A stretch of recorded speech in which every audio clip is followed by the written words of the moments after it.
Well done, folks. So with that, I have an invitation for you. I'm going to invite you to, let's take a trip down memory lane.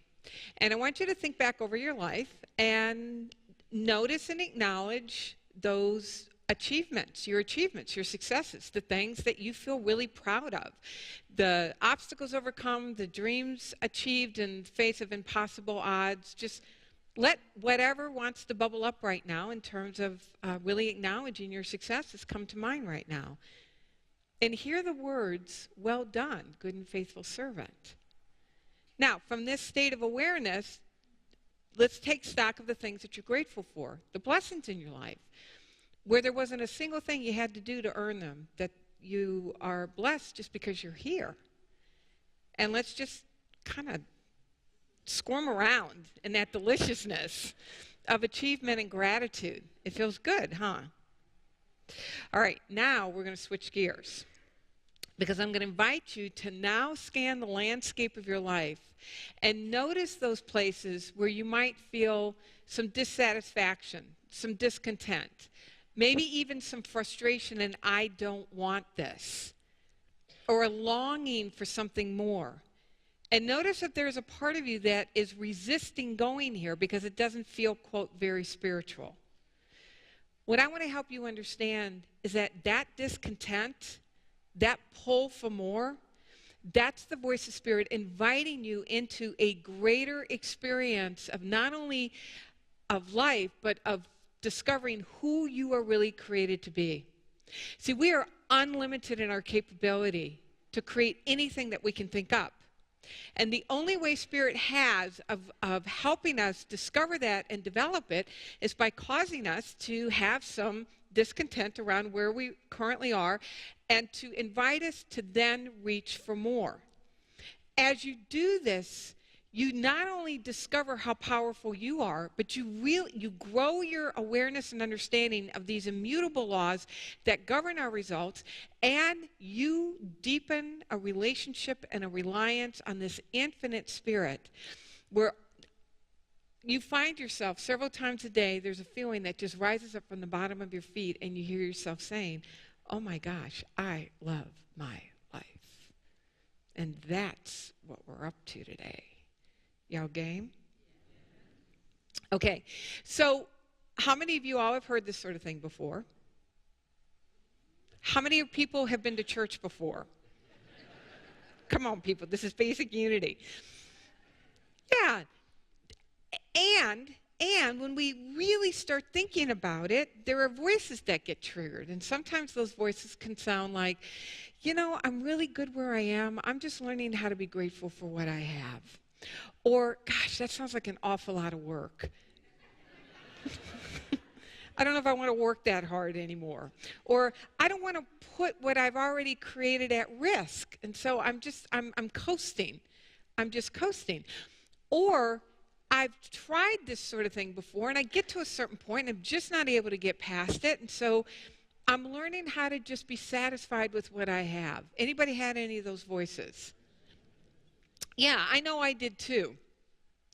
In fact, for me, years, decades of applying law, my life was really good. Outside looking in, I wanted for nothing. And there were two areas where I just felt stuck. I just felt stuck. And the areas were the area of my work and my income. And I wanted to grow both because I wanted to make a bigger impact with both. Now, it was a good stuck, but stuck is stuck. And quite frankly, stuck stinks. And I gave myself the gift, and that's the gift that I'm inviting you all into, where I gave myself permission to feel my frustration hard enough to become willing to do something different. That I became willing to make a decision. And the decision was, I didn't care what it was going to take. I was going to get the spiritual success stuff figured out. In fact, what I wanted was somebody to hand me a paint-by-number spiritual success system. Would anybody else like that? And I knew I'd gone as far as I could on my own, that I wanted very strategic, structured support.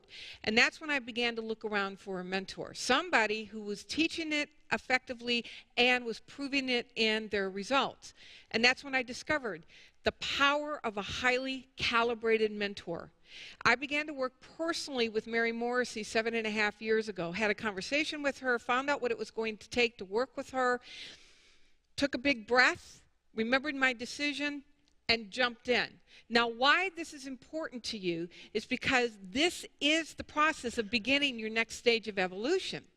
The other piece that makes this so important is that as I was swooped up into a structure of support, I've learned how to create that support for others, and I have discovered a system that as I have fundamentally applied it with a level of rigorous discipline that I didn't understand before, I have to have a telescope to see where I was. Now, let me share what this looks like in real-time facts so you can see this in the three-dimensional world. At the height of my frustration, I was serving maybe 50, 60 people annually. I now have the joy of serving thousands of people around the world and building lives that they love. And my income was the other area. In the very short amount of time, I was able to grow my income 1,000%. Now, that may not be your area, but ask yourself, what is an area where you would love 1,000% increase? What I love about that is what I am now able to contribute to with my continued growth in my own financial wealth in terms of really helping to heal and transform the face of our planet.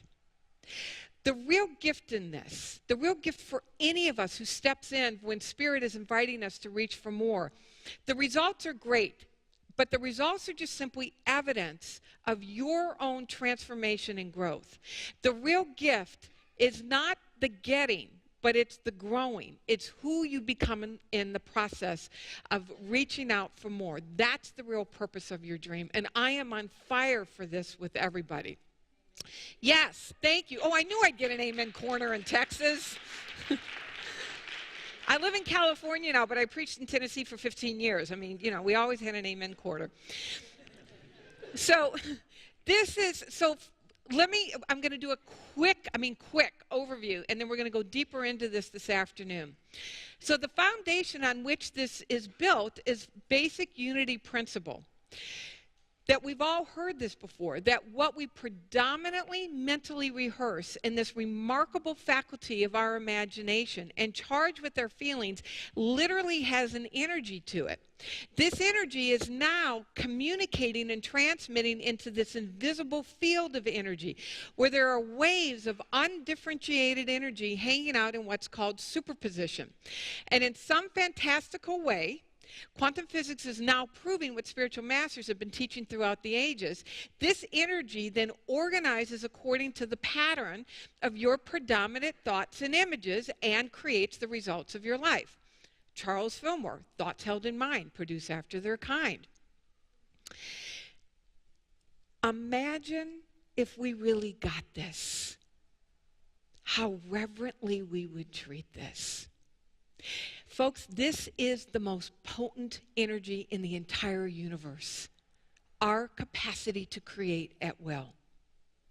And we would come to understand that the most powerful, courageous question that we can learn to live from is this: what would I love? What would I love? Understanding that it is love itself seeking a richer, freer, fuller expression by means of the answer to that question. So right now, take those things that you identified as your discontent and let's let that inform the answer to that question. And let's imagine it's a year from now. You and I are in a conversation. 2018 was the best year ever. And you're sharing with me about your life. What's the conversation that we're having about your life? 4 areas: your health, your relationships, your vocation, and your freedom in your checkbook and on your calendar. See the images of what you would love, not what you think you can do, but what you would love. See the images. Feel the feelings. Move around in it. Y'all playing along?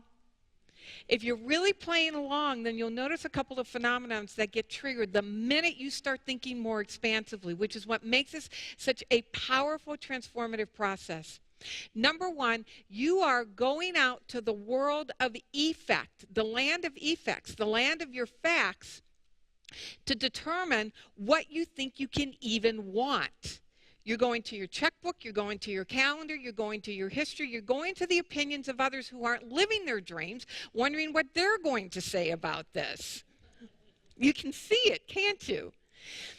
The power of the dream is that it demands that you go beyond what you are able to see.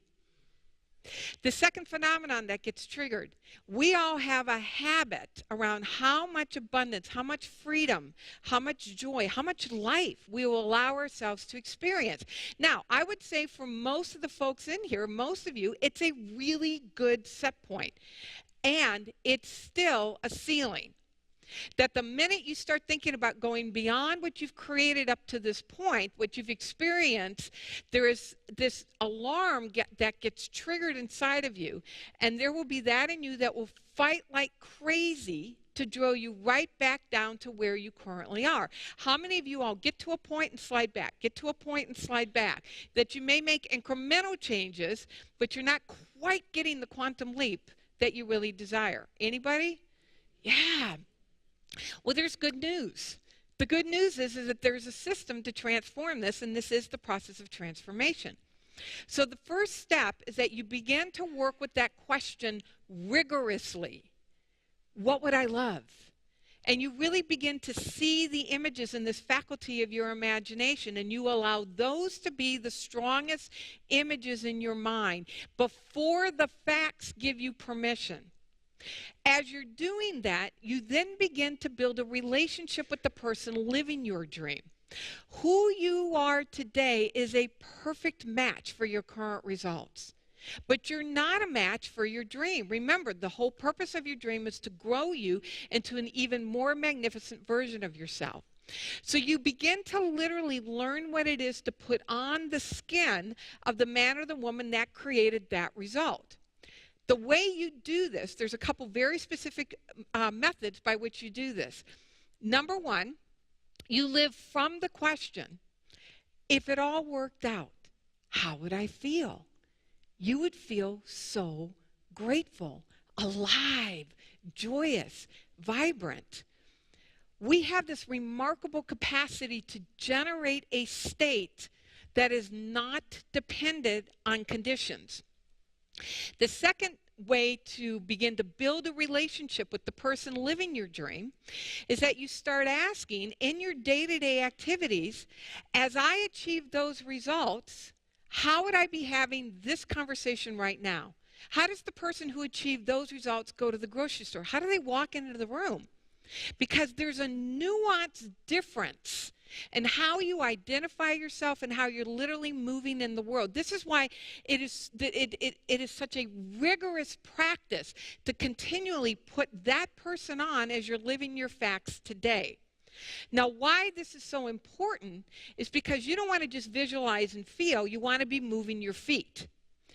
And as you are seeing it, being it, you literally light up different areas of your brain and have a completely different level of access to creativity and to this life force of intelligence that's always communicating with us. And as you tap into this, you're now able to hear your next action steps. And you can hear them by staying in the question. If I really believed this was possible, what's the action step I would take right now?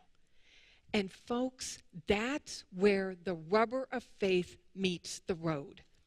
Because your facts are not giving you permission to do this.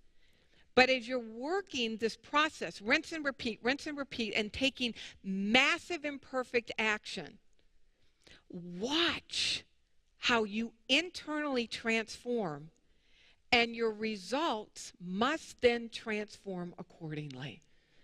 And it happens over and over and over again. Yes, yeah. It's a remarkable process, and we all know how to do it, but now it's the nuance.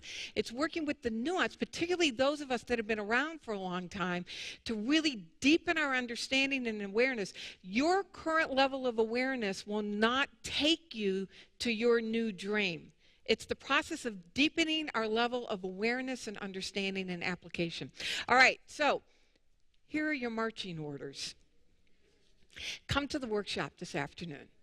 We're going to go much deeper into this afternoon. I know some of you may think you have plans. Here's the great thing about being an adult. You get to change your plans. I promise you, if you change your plans, come this afternoon, you will hear something that if you apply it with a level of rigorous discipline that you may have never known before, you will transform even more you and your life. Learn to live from the most courageous, powerful question that we can learn to live from, which is, what would I love? Work with this remarkable faculty called our imagination to live from that state of completion, that state of awareness as you are tapping into this stream of infinite intelligence and hearing your next action steps as you keep taking action. If I really believe this, this is the action that I would be taking. Get support. We are not meant to do this alone. Come plug into this remarkable community. And celebrate along the way. Celebrate your wings along the way, because what it does is that it helps you normalize this new degree of good so you're able to allow this new flow of abundance not only to come but to sustain as you continue to grow.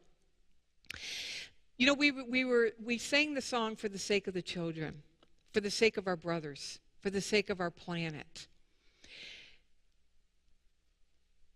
The most powerful prayer that we can pray is to live from this state of awareness. What would I love? Take a moment and imagine a world where every man, woman, and child was living from this state of awareness. This, my folks, my friends, is how we create the kingdom of heaven here on earth. God bless. See you this afternoon.